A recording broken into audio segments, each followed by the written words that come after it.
Okay, so then when we're done, Just gonna, yeah, when I come back in, if you can just do that. You should be ready to go, you're recording and broadcasting. Good evening, everyone. Can everyone hear me okay? Great. Thank you for being here. I'm Rachel Garofalo with the League of Women Voters of the St. Petersburg area, and I'll be moderating tonight's forum, assisted by my wonderful colleagues around the room, recognizable by their league buttons. If you'd like to submit a question for the candidates, please just raise your hand and one of my colleagues will help you. Before moving into the Q&A, I'll provide some information and go over the rules and format for tonight's forum, which the candidates received ahead of time. The League of Women Voters is a nonpartisan political organization dedicated to informed and responsive participation of citizens in government. The League never supports or opposes political parties or candidates for office, and this has been our policy for 100 years. Membership is open to anyone who is 16 years or older, so please consider joining us in the work that we do. The League of Women Voters produces an online voter guide, which will be available soon at vote411.org. The guide includes important information and statements from all candidates who've responded to the League's questionnaire. Voter registration, FYI, for the March 14th election closes at 5 p.m. on February 13th. You can register to vote, check your mail ballot status, and request a mail ballot by visiting the Pinellas County Supervisors of Elections website or calling their office at 727-646-VOTE. And just a note here that with recent legislation, the rules on vote by mail have changed. Many of you may have been used to just automatically getting your mail ballot, so I encourage all of you to check with the Supervisor of Elections office and to ensure that if you are wanting to vote by mail, that you are able to and you are still on the list for someone who votes by mail. The City of South Pasadena operates by a commission form of government. For those of you who don't know, 5 commissioners are elected at large to serve staggered terms. These elections are nonpartisan. Tonight you'll learn more about 4 of the 5 candidates running for City Commission. Candidate Michael Bergemeyer was unable to attend tonight and sends his regrets. Of the 5 candidates, the 2 who receive the most votes will win the 2 open commission seats. Now for the basic format for tonight's forum. I'll ask a selection of written questions solicited in advance from the community and from those of you here tonight in the audience. A panel is reviewing questions for legibility, clarity, and applicability.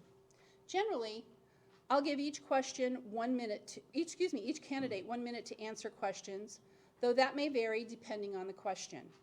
An example of this would be lightning round questions, to which candidates' responses will be limited to 1 or 2 word statements, such as yes or no, agree or disagree. I'll ask as many questions as time allows. However, please take advantage of future opportunities to follow up with the candidates if your question isn't addressed during tonight's forum. Each candidate will be allowed 2 minutes for a closing statement, the order of which has been determined by number draw. At this time, I ask everyone to kindly silence your phones and remain quiet during the forum. And please hold your applause until after candidates have all delivered their closing remarks. Now let's welcome our 4 of the 5 candidates running for the 2 open commission seats. We have to my far left, Gail Neidinger, and next to her, Felix Pretsch, and Marge Laurand, and Tom Reed. My apologies, I had that listed wrong. And I'm going to dive right into the first question. And we will begin with candidate Neidinger. And this will be asked of each of you. Candidate Neidinger, what knowledge, actually, let me ask you this one first. What is the role and responsibilities of South Pasadena City Commission as you see it? As part of the commission, I think one of the most important things we do is the budget. We have a $22 million budget that we're responsible for, and we very carefully and in great detail go over that budget. Make sure that we're good stewards of the city's money. In addition, we have administrative workshops where we can, which is really the only time other than the formal meeting where we can sit down and talk over issues and talk over things that are going to come up to be voted on. So I think knowing what's going on in the city, knowing what people are looking for is very important to add to our own knowledge of what's needed in the city. Thank you. You're next. And for me? Yeah. So I've been the last 2.5 years sitting in on the various council meetings, and once it became evident that I was actually going to run, I started coming to the administrative meetings as well. Beyond that, I'm looking to see how projects are actually decided on, and if new work can be added to what's already on the agenda. Yeah. So I'm waiting to see. Okay. Candidate Loran. I'm also not on the commission at this time, but I have been attending the meetings and the administrative workshops for the last couple of years. I've gotten interested in the role of commissioner. I feel like it is important for the commissioners to understand what the community wants, and they're listening to their constituents. The budget is obviously the most important thing that the commission deals with, but there are many aspects to that budget, and people's opinions and their desires for city services also needs to be looked at. So we have a large opportunity here, and it's important for us to understand what you want. Thank you. Candidate Reed. Thank you. To add on to what Gail said, it is our number one responsibility to make sure that the budget is in fact done and balanced. And it's one we spend an awful lot of time on every year in workshops and budget workshops in particular.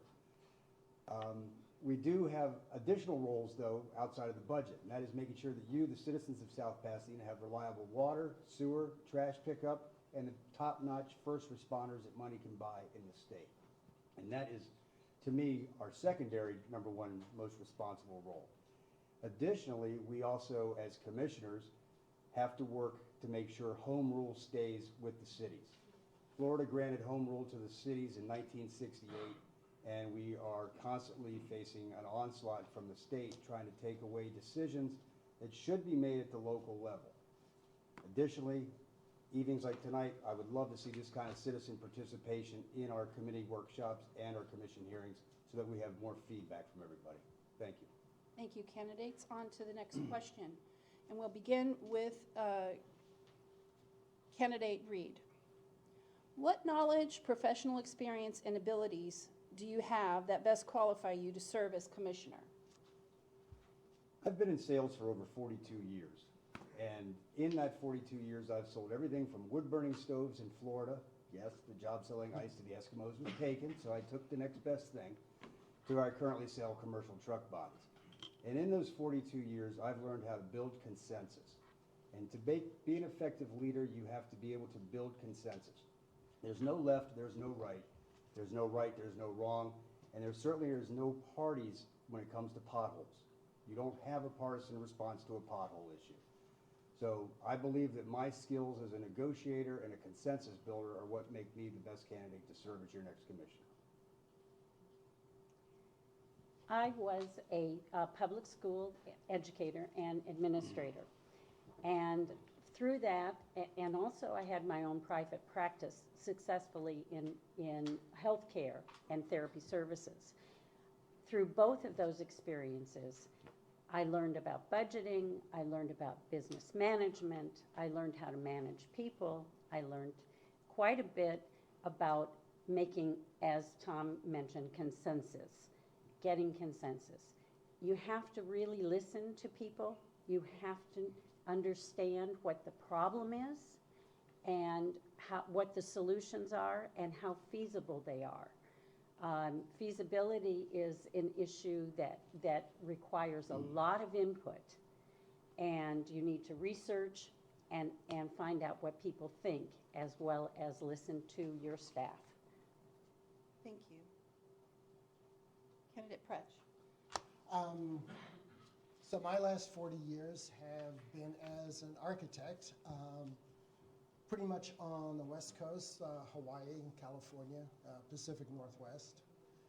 And through that, I've learned how to customize programs for a specific client or create teams of experts to produce a desired result. And I think I would say that's it. Thank you, Candidate. Okay. I had a long career in senior management in telecommunications, education, and finance. And when I retired, I don't think it was a couple months after that, I was recruited to join the commission and ran for commissioner. So I spent 9 years in South Pasadena as a commissioner. And in those 9 years, I worked with every department. I helped to manage, along with our great directors of each department, managed every operation in the city. So when it comes to budgeting or anything else, I'm very knowledgeable about what goes on in every department and what the needs are. And also around the city, you know, I know a lot of people, and I answer questions, and even when I'm not a commissioner, I know where to go to get the answers for them. Okay, thank you. Next question, I'll start off with candidate Laurent. And the question is, are there currently taxes planned for city beautification? We do have a line item in our budget as far as beautification goes. I have not seen that in action, and I'm not feeling like that is being in the budget. No. Okay. And the next one for answering that question is candidate Reed. Yes, on that issue, I believe, and don't hold me to that, I don't have the entire budget, which is many line items, but I believe that falls under our visioning program for beautification of the city, like the city benches were covered under that. So we do have something for, and when I say city benches, I refer to the new sun benches that are multicolored that people could sponsor, you know, to honor somebody's memory or as a donation to the city. So I believe under the line item that's covered under our visioning program. Okay, next candidate for that question is candidate Pretsch. And I've also noticed that all the signage has been redone for the city. You know, no matter which way you enter town from. You can actually tell where South Pasadena starts when you cross the bridge from St. Pete Beach. Okay, candidate Nightingale. Yes, the city always has a line item for beautification, for plants, for anything that needs to be done to beautify the city in every budget. Yes. Great, thank you. On to the next question, and we'll begin with candidate Pretsch. Yes. What is currently being done to encourage and welcome current and future businesses in the city? And I don't know, actually. What would you do then?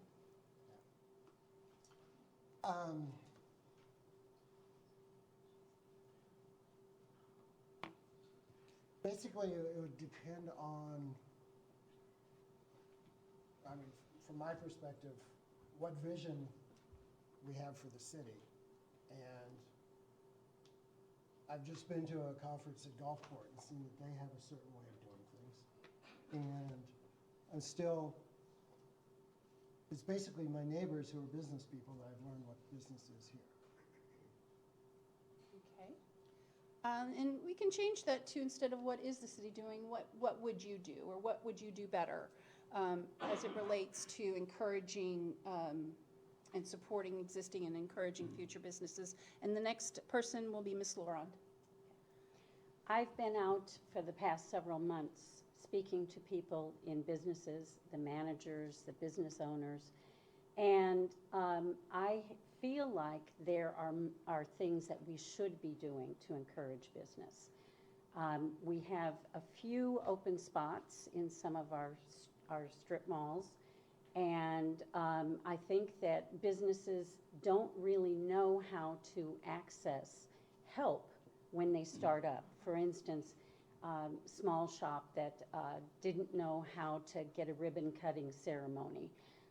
We need to encourage those businesses to join with the Tampa Bay Beaches Council, and we need to support their efforts through things like fairs, business fairs, or pop-up shops in those blank spaces, and see if we can generate businesses. Thank you. Candidate Reed, what would you do more or better to support or encourage new business? Thank you. When I was the commissioner of the Community Improvement Department, which is the department that does taxes, business taxes, and economic development among code enforcement and zoning, I met some folks at the Florida League of Cities annual conference that specialize in helping cities target the right kind of clientele to bring to their city and who might be a good fit for that city based on the demographics of our city and the available lots that we have at the time. Because I think we'll all agree, an empty lot doesn't do any of us any good.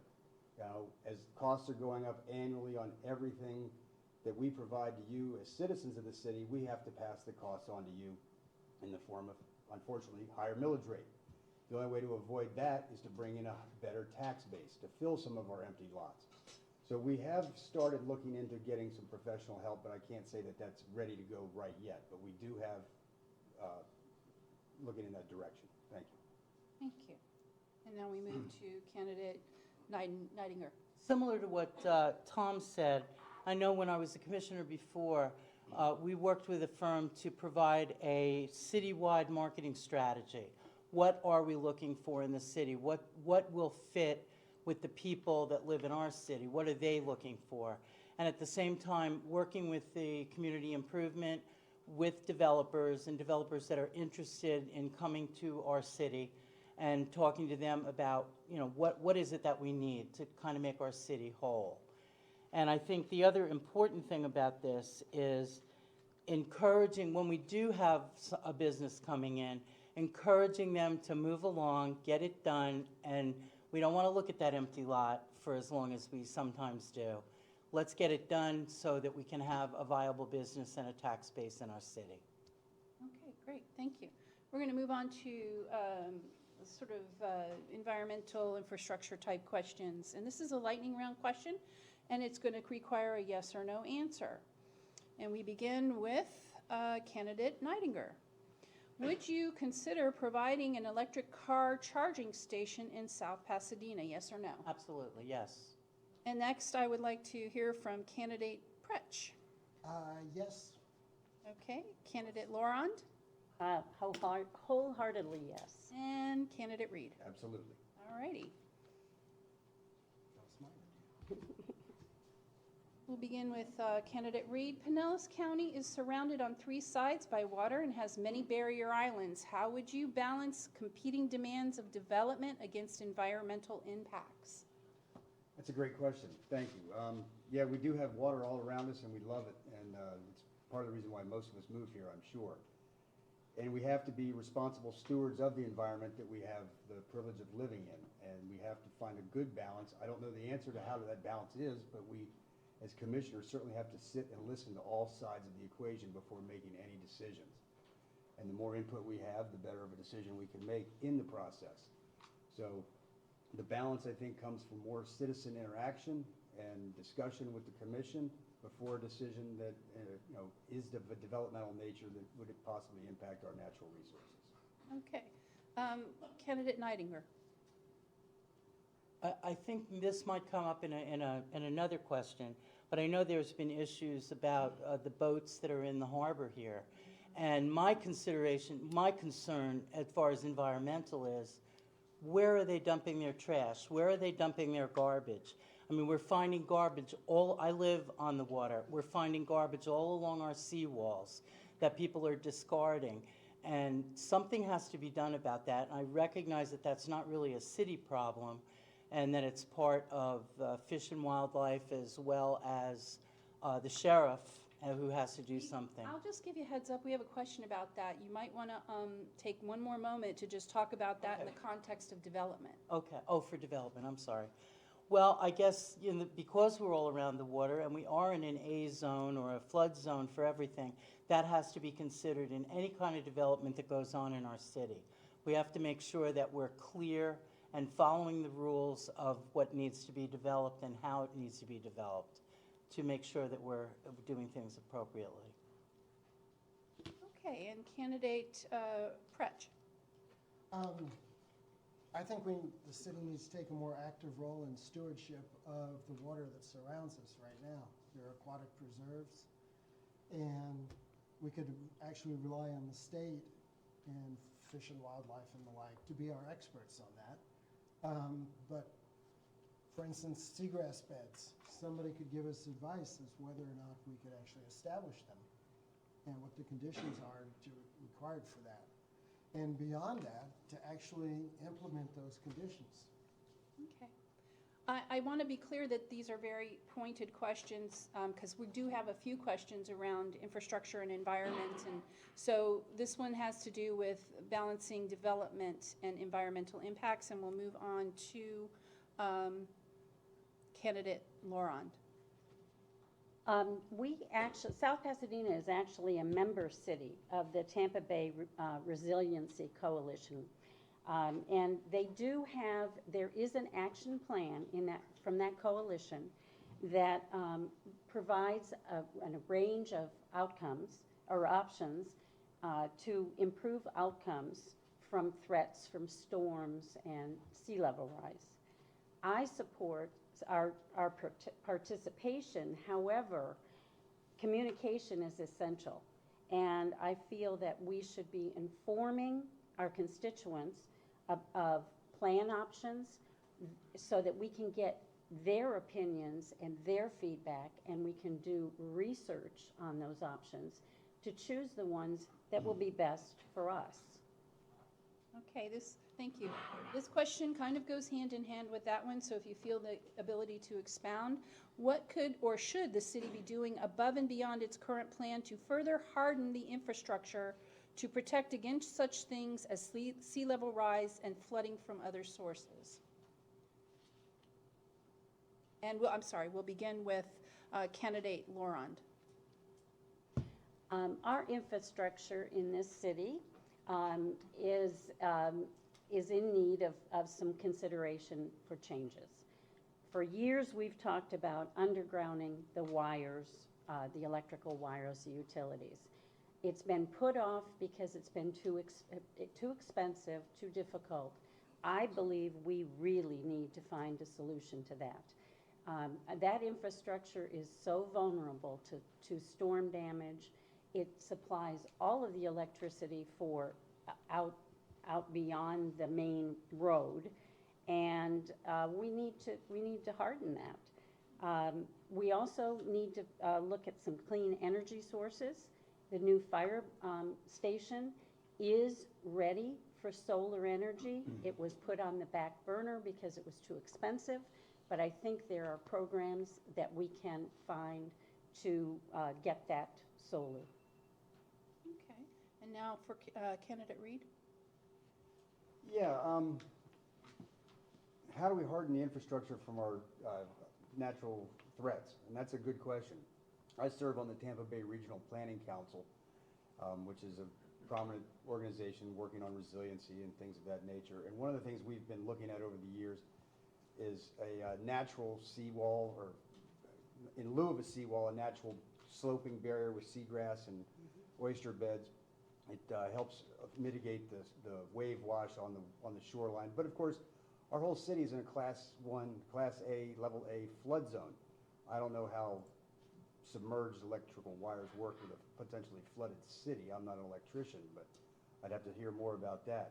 But there's certainly things that we as a council, or commission rather, can take a look at and would be open to suggestions. But there's a lot of opportunities out there. I'm just not sure I have the answer on that particular one right now. Candidate Nightingale.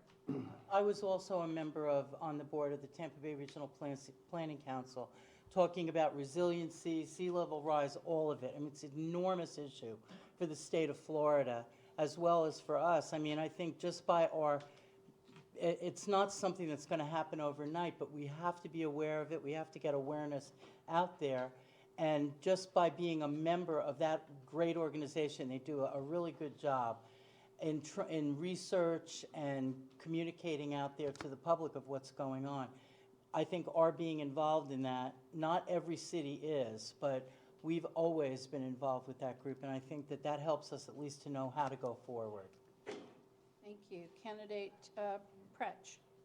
I think if Hurricane Ian pointed anything out to us, that when to actually start taking care of climate change is not sometimes in the future is now.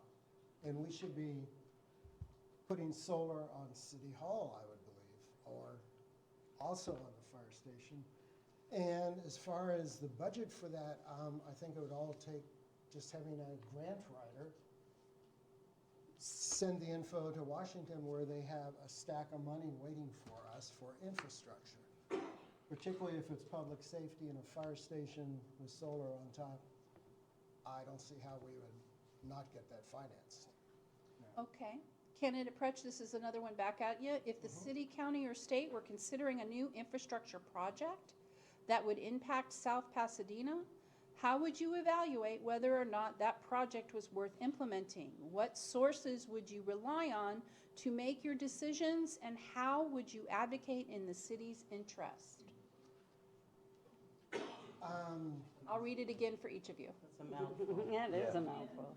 So there's a lot of ifs in the question. Rather, you'd address what the specifics of their plan are. And otherwise, I'm not sure how to answer that. Would you read it again? I sure will. If the city, because not all infrastructure is under the purview of South Pasadena itself, so if the city, county, or state were considering a new infrastructure project that would impact South Pasadena, how would you evaluate whether or not that project was worth implementing in the case that it's a city-initiated project? And what sources would you rely on to make your decisions? And on the next note, how would you advocate in the city's interest in the event that it's not a city initiative?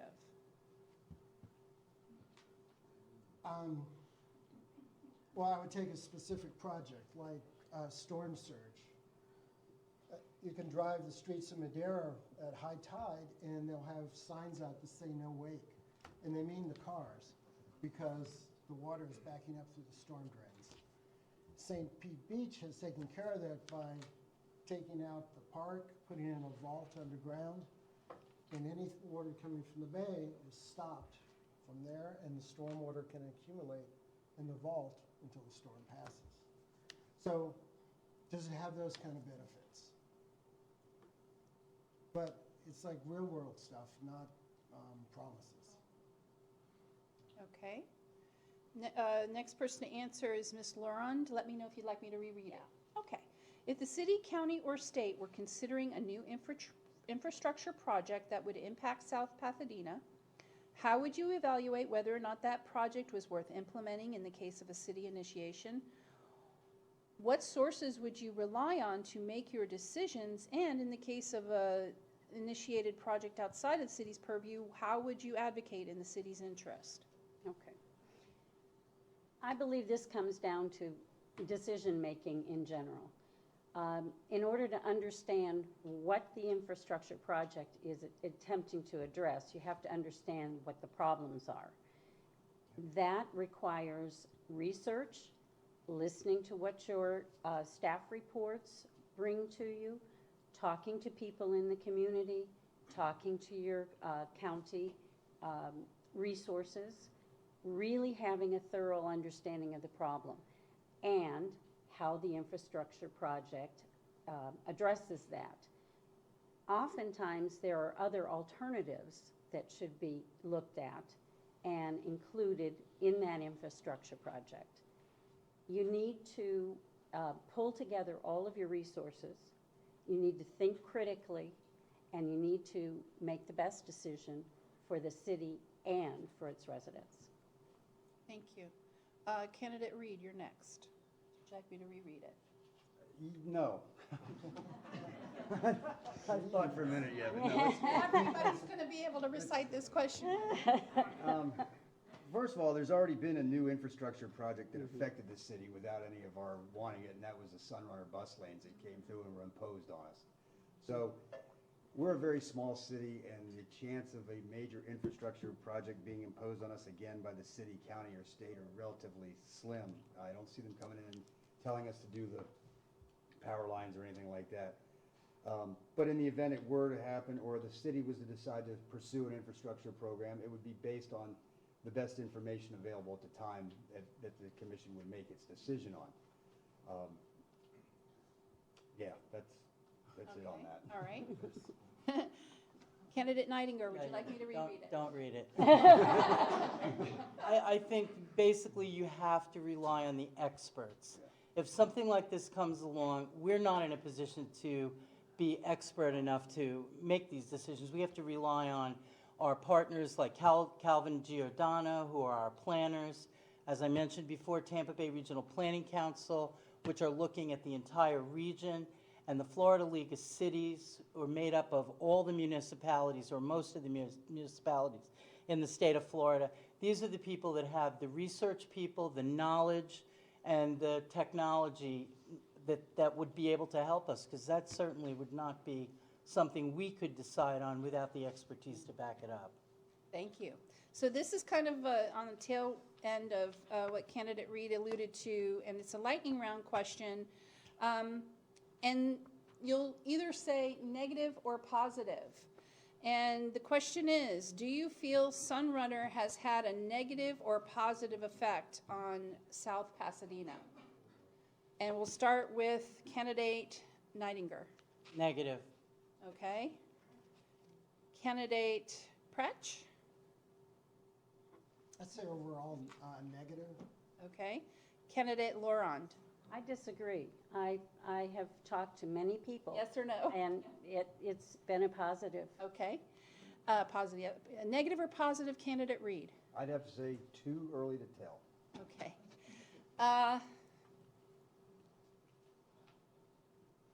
One moment, please. All right. Do you believe the city does enough to support recycling programs for citizens living throughout South Pasadena, especially for residents living in condos? Please explain your position, and we will start with Candidate Reed. Yes, I do. We have recycling bins in the condo building that I live in, and to my knowledge, everybody uses them because they're almost filled to the top every time the trash truck comes. Thank you. Okay. And Candidate Nightingale? Yes, I think I live in a private home, and every Wednesday people put out their recycle. I think that one issue is that they don't always know that they're not supposed to put it in a white garbage bag. If I see that, I knock on the door and I go talk to them and tell them. But I think as I see things in other cities that are nowhere near what we have, and I think our recycling program is very, very good. Candidate Pretsch? And I'd also say yes, and also to trash and yard waste. The fact that everything goes away makes it very easy to run a household. Okay, and Candidate Laurent? I also agree. We have a really efficient program, and it's very, very consistent. Okay. Give me a moment.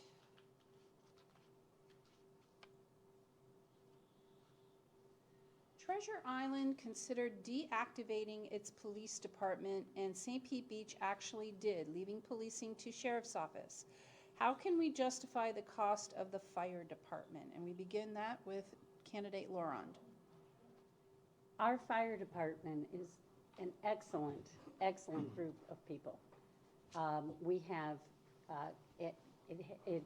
the response time is wonderful. Our community is mostly seniors. Our average age in our community is 70. To have a quick response time could make the difference between someone living and someone not living. And I think that for us not to have our fire department services would be a major step in the wrong direction. And I believe that we need to not only maintain our fire department, but we need to be sure that the building that they are moving into will take us into the future another 40 years. Thank you. Candidate Reed? Can you repeat the question? Treasure Island considered deactivating its police department, and St. Pete Beach actually did, leaving policing to sheriff's office. How can we justify the cost of the fire department? 2 words, what if? Those are 2 words I don't want anybody in this room or anybody in this city to ever have to utter. What if we kept the fire department?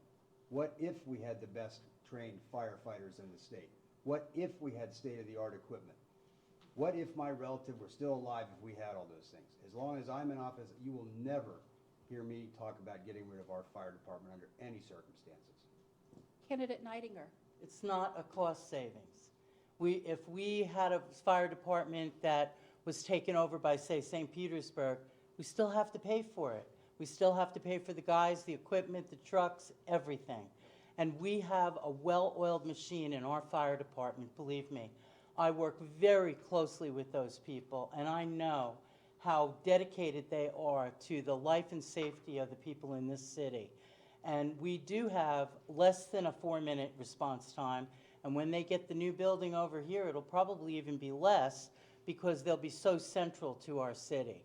Now, you do not want, the police department, I agree, because I think the sheriff's department works more efficiently in larger numbers, but definitely not the fire department. This city does not want to do that. Thank you. Let's move on. Oh, I'm sorry. Go ahead. So I'm actually amazed at the variety of buildings they have to deal with. I mean, we have a few 1955 neighborhoods, all single story, and yet they've got 14-story towers to deal with as well. And in the meetings I've been to here, it's like anytime the fire chief gets up, it's like, yes. Yep.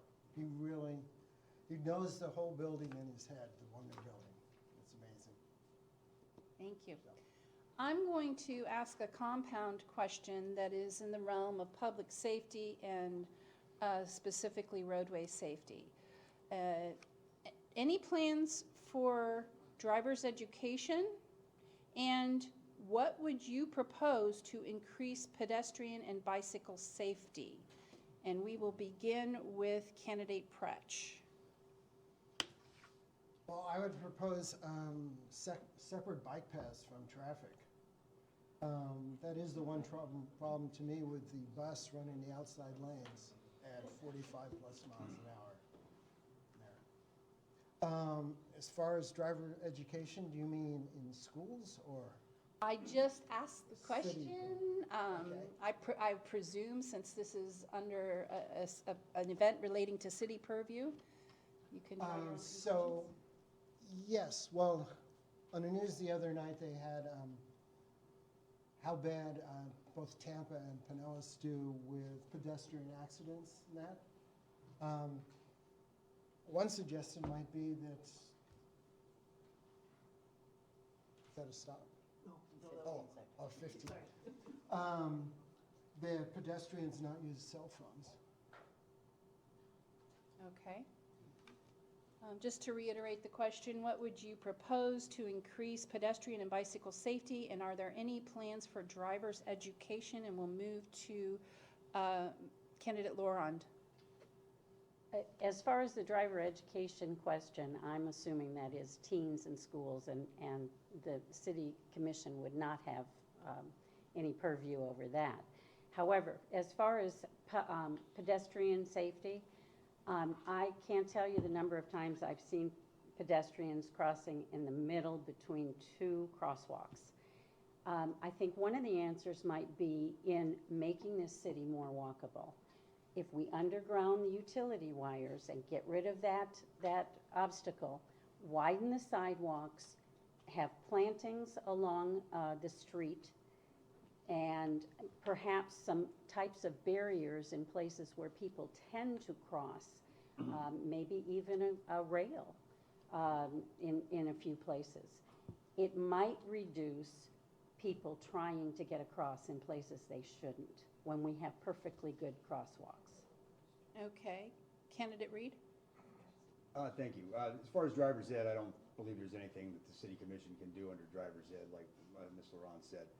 Pedestrian safety, on the other hand, I would like to see, we have put in some of the flashing lights down at the Sunrunner by Bay Island, where they're activated by the pedestrian.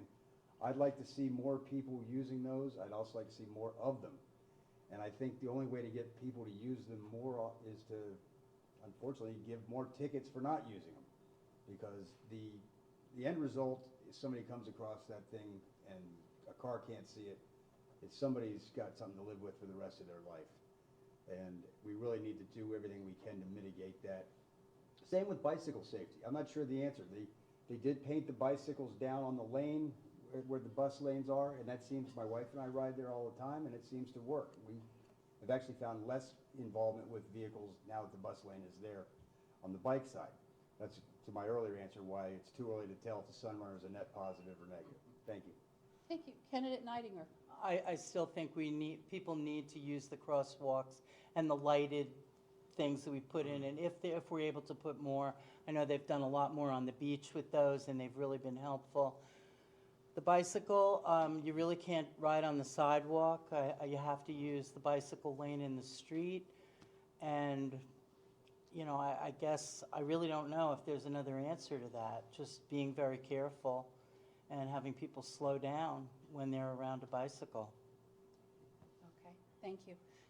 We're going to move into some other category of questions, and we'll start with candidate Nidinger. There are at least one or more highly visible areas used for prolonged storage on Pasadena Avenue near Pasadena Hospital Construction Zone. In particular, how would you work with the commission to address this? That's been an issue for me as a citizen. That's a mess. I think we have to make sure that we have an ordinance that doesn't allow private property owners, which that area particularly is, and to let organizations like the FDOT make a junkyard out of the entrance to our city. It's deplorable, and it took a long time for them to be done. I don't know if we have an ordinance that precludes us from being to do that or to go after them, but it is private property, so I think we have to look at that pretty carefully. But yes, that was a mess, and we shouldn't allow that to go on any property in our city. Okay, candidate Pratch? Thank you. I'm not aware of what property you're talking about, unless it's the median before you cross the bridge. Yes. Is that where we are? Well, that's what I That- mentioned. Yeah. I think we do a pretty good job of making that the gateway of the city. We have the big tiled wall, we have the landscaping around. And it looks all cleaned up now. Bear in mind, I'm not the one that creates these questions. They come Yep. from the community. Okay. Yes. Okay, and next person to address that question is candidate Lauren. We actually do have an ordinance, and we found this out in a workshop a few weeks ago.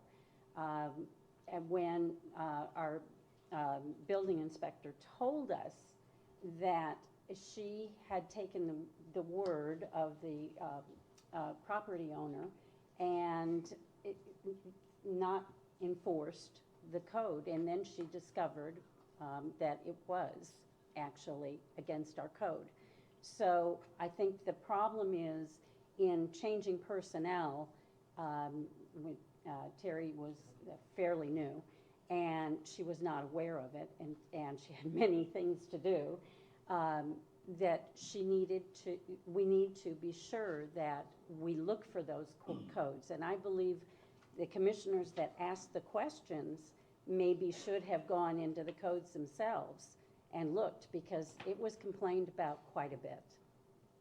Okay, thank you. And last but not least, candidate Reed. Thank you. Yeah, that issue with that lot across from the hospital was the second most complained about item that I would hear about, second to the boats out in the bay. And it was to call it an eyesore is to be overly charitable, to say the least. Fortunately, it has been cleaned up, and as Ms. Laron said, there is an ordinance that will prohibit that from happening again. When Terry took over community improvement, I believe that was already filled with construction debris and other stuff, so there was no turning back at that point, but there is an ordinance in place to keep it from happening in the future. Thank you. All right, we're going to begin with you, candidate Reed, for this next question. What can and or should South Pasadena government do to best balance the needs of all property owners within neighborhoods, both for those who live in their homes as well as for those who rent their homes? Okay, what can we do to best balance the needs of residents and non-resident owners, non-occupied owners? We already have a pretty comprehensive code that dictates how that can be handled and how you can rent your property out and things like that. One of the things that I'm involved in, I'm in the Florida League of Cities, and I serve on numerous committees with the League of Cities. I'm also heavily involved with the Suncoast League of Cities, where I'm the third vice president. One of the things that we have in Florida is home rule, and that was enshrined in 1968. What that means is local rules are best made at the local level. Tallahassee keeps wanting to take it back and impose a new bill. We'll call it, call it short-term vacation rentals. They want to do a one-size-fits-all across the state, as opposed to what's best for our city. And I work diligently against that. So you could possibly end up with somebody renting their house out next to you. Thank you. Moving on to candidate Nightinger. Yeah, I believe that in our city, we do have an ordinance against long-term or short-term vacation rentals. And I know that our community improvement department continually goes on sites like Airbnb, VRBO, and looks to see if there are any homes that have such a short-term situation. The condos, I think, if I'm not mistaken, they manage their own situation with regard to that. But we're one of the few cities that actually has an ordinance that can put a note on there and say, you need to change this, you can't have this. The rules are longer-term rentals are okay, but a short term, like one night or 1 week, is unacceptable in our city. Okay. Next person, candidate Pritch. I see no reason why a homeowner can't rent out their home. If there are parts of having short-term rentals that are offensive to the community, you could legislate against those particular parts. Like, you can only have 2 cars per house, or just whatever the specifics are, address those. Okay. Candidate Lauren. I think it's good that we have an ordinance for short-term rentals. I've seen a lot of problems in a lot of places where short-term rentals end up being party houses. I heard complaints when I talked to people out on Pasadena Isle about several places that were short-term rentals and really brought the neighborhood down. So having an ordinance, I think, is an important thing in our city. I think the problem may lie in individual homes where people in neighborhoods might not know how to access the city. They might not know who to call, who to complain to. And that, I think, is an issue that permeates a lot of our city government. I believe people need to be able to access our government a little better, which is why they need options to view our meetings. Thank you. This next question is a lightning round question requiring a yes or no answer, and it has a bit of a contextual statement in advance. In order to rent an apartment or condo in South Pasadena, a family would need to earn a yearly income of about $70,000. in order to rent, pardon me, that's duplicate. And here comes the question, yes or no, and we'll begin with Ms. Lauren. Does the city need more workforce housing for teachers, municipal and public safety employees, and healthcare workers? I believe. or no? Yes, I believe we do. Next candidate, Reed. Yes. Next candidate, Nightinger. Yes. Candidate Pretch? Yes. Okay. And this is, I'm going to try to ask both of these questions in one. What action, if any, can South Pasadena government undertake to address the increasing number of boats moored offshore serving as full-time domiciles, or to deal with the decrepit boats in our bay? Please fully explain your position. We'll begin with candidate Pretch. I see the issue is not providing an alternative to those who park their boats in the anchorage that could easily be regulated, where, and I believe Treasure Island does this, there's specific mooring sites, and there's a specific requirement for downloading your sewage every so many days, and also taking care of the trash. But there's no program available for them to do all those things. And that's something that the city could actually support and would keep our aquatic preserve better preserved. Thank you. Next, if I can get a response from candidate Lauren. Those boats are a big problem. Tom mentioned it. We've all seen them. The issue is that these boats have moved from other cities who have taken care of the problem, and it's time for us to step up and take care of the problem here. We need to first decide, do we mind having boats in that anchorage, as it's being called? If we do want them, then we do need to set up a mooring field, which would be quite an expensive piece of infrastructure, and I believe we have other problems to deal with. So we are limited by state statute. We actually have codes that are unenforceable because of state statute taking away our home rule. So we really need to work with our our state representatives and show them that we need some support from them to be able to police our own waters. And we all, thank you. Thank you. Candidate Nightinger. Oh, okay. It is in South Pasadena, but the waters don't belong to our city.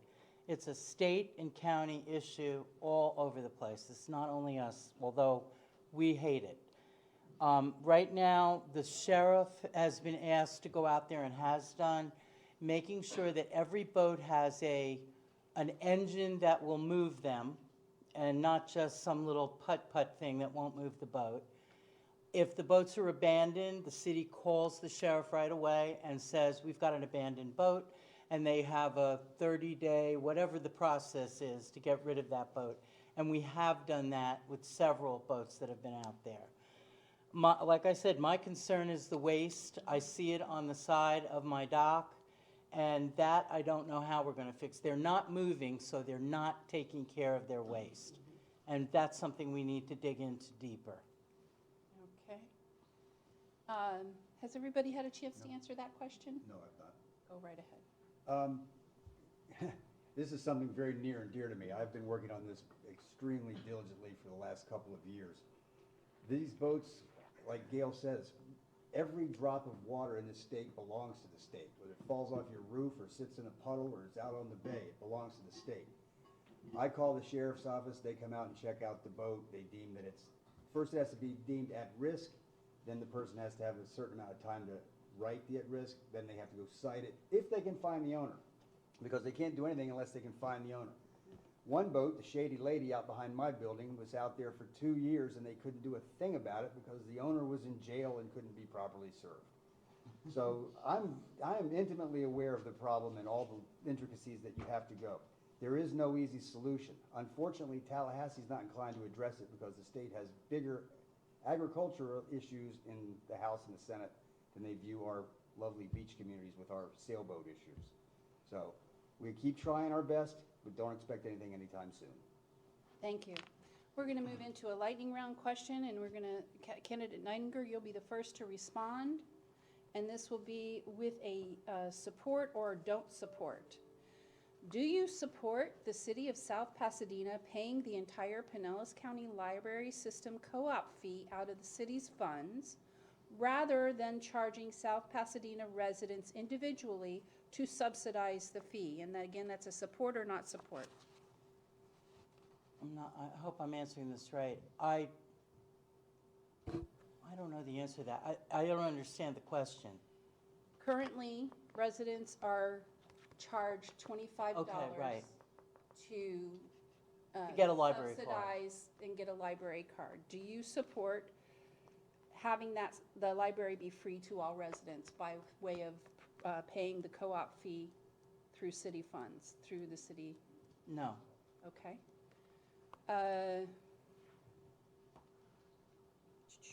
Candidate Pretch? I would support Pasadena having its own library. Okay, that's It's a fire your time. Okay. Candidate Lauren? I support. Candidate Reed? I do not support. Okay. So this kind of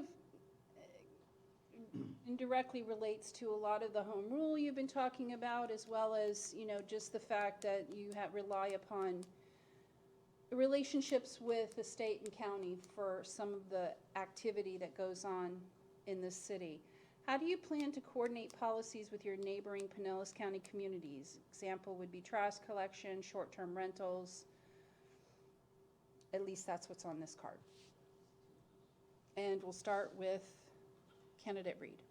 Thank you. Relationship with our state and local areas again gets back to what I serve on the Suncoast League of Cities and the Florida League of Cities. Both organizations are dedicated towards pursuing cities' right to self-governance as enshrined by the Constitution. And when I tell you these are great organizations, I can't stress it enough. There are people on both sides of the aisle that do not see politics when they're getting together. Because really at the local level, there really isn't partisan politics. It's all about what is best for our city. And short-term rentals being a number one, I was saying in my earlier answer how the state every year, and it's on the list of things that I'm expecting to deal with when I go to Tallahassee next month, is another bill guaranteeing short-term rentals and what's called preempting the city's right to make their own decisions. These are things that we work with on the Suncoast League to make sure your voice is heard locally and at the state and federal level. Thank you. Moving to Candidate Nidinger. Trying to figure out if I know the question. Do it one more time. Sure. How do you plan to coordinate policies with your neighboring Pinellas County communities? Examples might be trash collection, short-term rentals. Okay. I think as a commission, we really can't talk about things other than in open meetings. But as members of the Florida League, the Suncoast League, we can meet with other commissioners around the state and around our local communities. When things come up, issues come up, we try to work together on solutions because we may not be aware of something that's going on in a different city.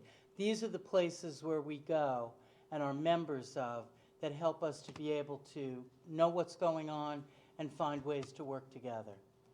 Thank you. Candidate Pretch. I actually enjoy going to other municipalities and sitting in on their envisioning, what would you call them, surveys and the like. And I don't think that trash has ever come up because it's actually very good here. And more often we talk about things like golf carts as a means of transportation. Okay. Has everyone had a No. chance? No, I'm sorry. Go right ahead. Thank you. Working together with other cities is really important, and I know that the commissioners do participate in those events and do work together with other cities. I think a big part of the problem is our community doesn't know it. And part of the reason our community does not know it is because our meetings are so inaccessible. If you want to attend a workshop where this kind of issue might be discussed, you have to be here at 9 o'clock in the morning on a Tuesday. There are a lot of people that can't do that. Why can't we make those meetings more available so that people understand what the commission is doing to work together with other cities? Thank you. And this is the second to the last question before we move into closing statements. And we'll begin with candidate Laurent. How do you plan to involve residents when making decisions on issues that affect the community? By talking to them. I think talking to people is the best way to get their input. And we can't, again, talk to people if they don't know what the issues are. We've got to find ways to expand options for people to get information. We currently broadcast the City Commission meetings and have in-person attendance. During COVID, we had Zoom. People could attend the meetings, they could ask questions, they could raise their hand to speak during the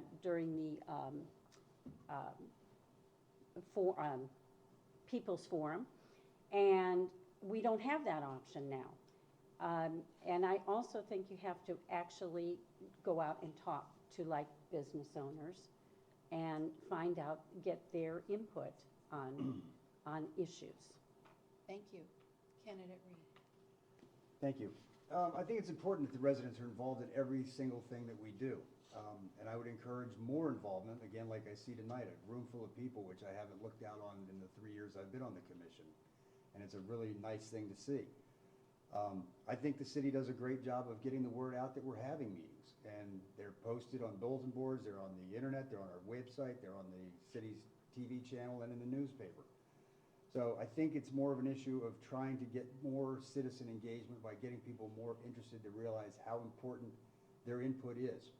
Because without the input of our citizens, the 5 of us that sit here are left to make what we hope is the best decision for you. And if we get more feedback and interaction with you and from you, then we can move forward with the knowledge that we are in fact making the best decision for you. So please, moving forward, become more engaged with your city government. Thank you. And just since this is such a good question, I'll repeat it. How do you plan to involve residents when making decisions on issues that affect the community? Candidate Neidinger. It's nice to see a big group here. In my experience, this only happens when there's a crazy or major issue that people are really riled up about. But I think more involvement in the everyday issues, the decision making, the items on the agenda, come in and participate with us in these meetings, because it's really important, and we want to make sure that we're hearing your voice so that we can do the right thing. Candidate Pretch. So my first question when coming here to see how the City Hall is actually run was, do you guys have office hours? Do you have offices? And so how do you hear from your constituents? You could say, come in every Wednesday morning from 10 till noon or something like that. But what we've been able to do within the neighborhood is we often have Sunday morning meetings where we'll talk to whoever wants to talk about issues for the neighborhood. If that could be expanded in some way, where many of the tower facilities are actually like gated communities to us. It's not like you can just knock on somebody's door. But if they would hold, lifestyle meetings or something and say, okay, our city commissioners are here, what are your issues? But face to face, I think, is just great. Okay. And final question before closing statements. We'll begin with you, Candidate Pretsch. Describe your top 3 priorities for the city and how you plan to address them within your first 90 days in office, should you be elected. So this is the closing statement? This is the last question before we move into closing statements.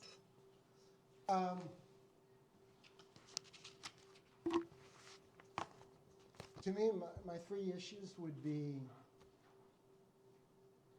where does our drinking water come from? Clean water is one of the things we need for habitat restoration, for drinking, and for landscaping. The second one would be just having renewable energy. We are at 28 degrees north latitude. We have incredible sunshine. If you Google it, they'll say St. Pete has 361 days of sun a year. I think all of us can say that's not always the case. And the last one is, it seems like every 5 years we say we want to be a destination city. When we're envisioning that plan, I think of things like Ruth Eckerd Hall or the volleyball at Gulfport project. Okay. Candidate Laurent. I am most concerned at this moment about redevelopment and reviewing the comprehensive city plan. This is coming before the commission immediately, and it has been suggested that our building heights and densities be changed in our code to expand them. I haven't talked to anybody who wants that. We also have a mixed-use designation for a residential part of our community that would allow for hotels and restaurants to be built within the residential corridor. No one wants that. So it's important to me in the first 90 days to deal with that comprehensive city plan and get it more up to date, to improve infrastructure, and to protect our city from urban sprawl and congestion as we're seeing happening all around us. Thank you. Candidate Reed? Thank you. I'd like to continue working on the boat issue as best I can. Stay in constant contact with the Sheriff's Office and FWC. There's some conflict there. One comes in, one has longer time frame than the other. I'd like to see us continue working to fill the empty lots along Pasadena Avenue, which will help broaden our tax base and help keep tax increases to a minimum. We have been, since the Sunrunner came in, we've been in contact with PSTA on what's called TOD, Transit-Oriented Development. We've had some plans reviewed, and we're working with them and moving forward on looking at some things that are more as pedestrian-friendly for some mixed use along some Pasadena Avenue and Gulfport. So, and as Marge mentioned, there's a comprehensive plan review. And so we will be undertaking that in March and moving forward in the best way we can for what's in the best interest of the city. Thank you. Thank you. Candidate Neidiger, your top 3 priorities within your first 90 days. The first would be continuing to manage the budget and find ways to minimize tax increases over time, going through grants or any other way we can do it, but absolutely managing a good budget and being good stewards of the citizens' money. The next would be working on a comprehensive marketing plan to encourage business in the city, especially in those areas that are right now vacant, or and certainly businesses that are going to be needed in our city, things that our city wants. And third would be the building of the fire station and having a much better place for the firefighters to live in and work in. And also, I disagree that it's not as using the word solar, but every consideration has been made to make sure that that station is up to the latest environmental standards. Thank you. All right, now it's time to move into the final segment of this evening's forum, in which candidates will deliver a 2-minute closing statement. Candidate Reed, you drew number 1, so I'll begin with you. Thank you. Good evening. First, I'd like to thank the League of Women Voters for hosting this event. Thank you all for attending. Seeing this level of engagement is great. I hope to see lots of you at future commission meetings moving forward. I began my service to our city in 2019 when I was selected to serve on the Charter Review Committee. I was also chairman of that. We recommended several changes to our charter, and they were all approved by you, the voters. For the past 3 years, it has been my privilege to serve as your commissioner, and for the last 2 years as vice mayor. In my time in office, I've dedicated myself to making our city a better place for all, residents, visitors, and businesses alike. When I headed up the Community Improvement Department, I oversaw the hiring of a full-time permanent director to ensure that the department runs more efficiently and effectively. I've been Public Safety Commissioner for the past year and been involved in our new fire station, rescue unit, and fire truck. When it comes to public safety, I will always make sure that the people of South Pasadena have the best trained, best equipped, and highly dedicated first responders. The safety of you and your loved ones is my top priority. And I'm honored to be endorsed by our firefighters union in this race. I'm highly involved in the Florida League of Cities, where I serve on multiple committees, and the Suncoast League, where I'm vice president. Both leagues work diligently to protect the concept of home rule. I've made my living in sales for over 40 years. Call me old school, but the customer is always right. If you view this city as I do, as a business, then our products are public safety, water, sewer, trash removal, good roads, and beautiful parks. Then it follows that our customers are you, the taxpayers. As commissioner, I am your customer service rep. I've made it a point to answer every cell call and email that comes my way. I've personally gotten involved in issues that directly impact citizens, and I've successfully rewritten ordinances that were out of date or made no logical sense. I thank you for your time, and I humbly ask for your vote on March 14th. Thank you. Thank you. Now we'll move to candidate Lauren. Isn't South Pasadena a wonderful place to live? When my husband and I moved here 35 years ago, we were attracted to its residential feel of the community. Like you, we love it and we want to keep it that way. As a speech pathologist serving hospitals and nursing care facilities in my own successful private practice, I learned about business management. When we came to Florida, I became a classroom teacher, earned a Master of Leadership degree, and became an administrator, retiring as an assistant principal. I am an effective listener. I understand other people's perspectives and carefully evaluate facts to make equitable and sensible decisions. Redevelopment should have a strong focus on improvements enhancing the city for our residents. We must keep current building heights and densities in our code and remove the mixed-use designation for residential areas. No one I have spoken to wants hotels or restaurants in that residential corridor. We should find funding of sources to include renewable energy in the fire station building. Affordable housing options must be a part of our redevelopment plan. It is crucial that we protect Boca Ciega Bay, and I'd like to find solutions to the issue of boats anchoring within city limits. Public participation is vital to city government, and public speaking time limits should not be reduced, as has been suggested. We need more options for remote attendance, and we should have searchable public records on our website. I hope to be your choice on March 14th so that I can be your voice for our city. Thank you. Please hold your applause. Thank you. Candidate Predge.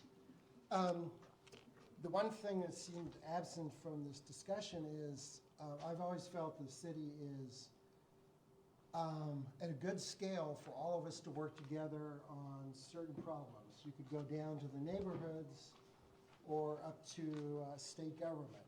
But here at this level, we have so much opportunity to affect our immediate environment.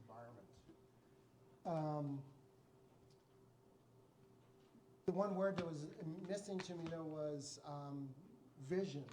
Like, I think the city council should actually have a vision for what this community is going to be between now and 2030, or actually however long the last fire station was here, another 30 years. I'd like to imagine this place 30 years from now, and where would it be given our actions today or this year. My background basically as an architect is I see habitat as in the natural world as habitat for humanity. How do we live in this space? And hurricane resilience is, to me, a real thing. The aquatic preserve is something I don't see why with home rule we can't just use the state for the expertise and have stewardship over that. I mean, we count the manatees as they go by our park. And I just feel like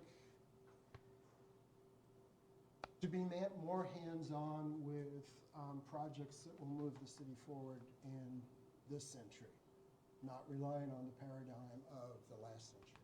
Thank you. Candidate Nightingale, you're going to wrap us up for the evening? Thank you, yes, I will. Thank you for coming, and for those of you listening at home tonight. I served proudly on this commission for 9 years and worked closely with all the department heads to learn and fully understand their operation. This enabled me to be knowledgeable and provide valued input during the city budget process. We manage a $22 million budget, and it is critical that we spend the city money appropriately and with transparency. I believe experience counts in this process, along with a background in financial management, which I have. It's important for us to be aware of the happenings in the county, region, and state that may affect our city. I plan to continue working with the Florida League of Cities as well as the Tampa Bay Regional Planning Council to ensure that anything being done in Florida that needs local attention by the Commission is addressed.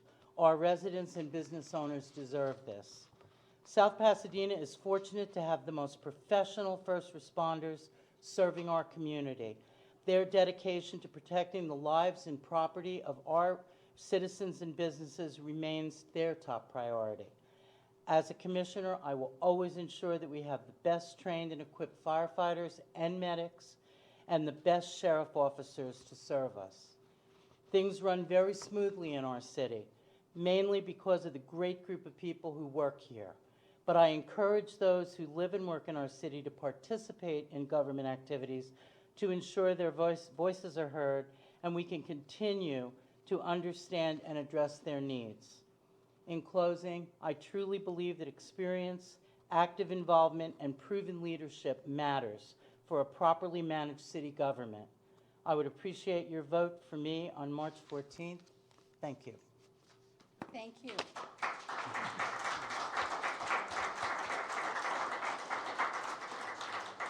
I'd like to close by thanking the City of South Pasadena for hosting and sponsoring tonight's forum, with a special thank you to Carly Lewis, the City Clerk, and Deputy City Clerk Brianna Weatherwax for their help in organizing the event.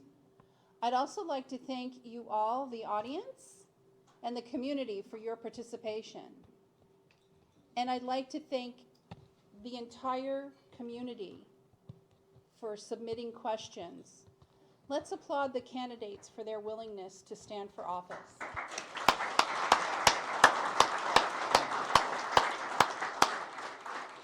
And thank you to my league colleagues. With that, we can adjourn. All right. Nicely done. Nicely done yourself. Thank you, Felix. Thank you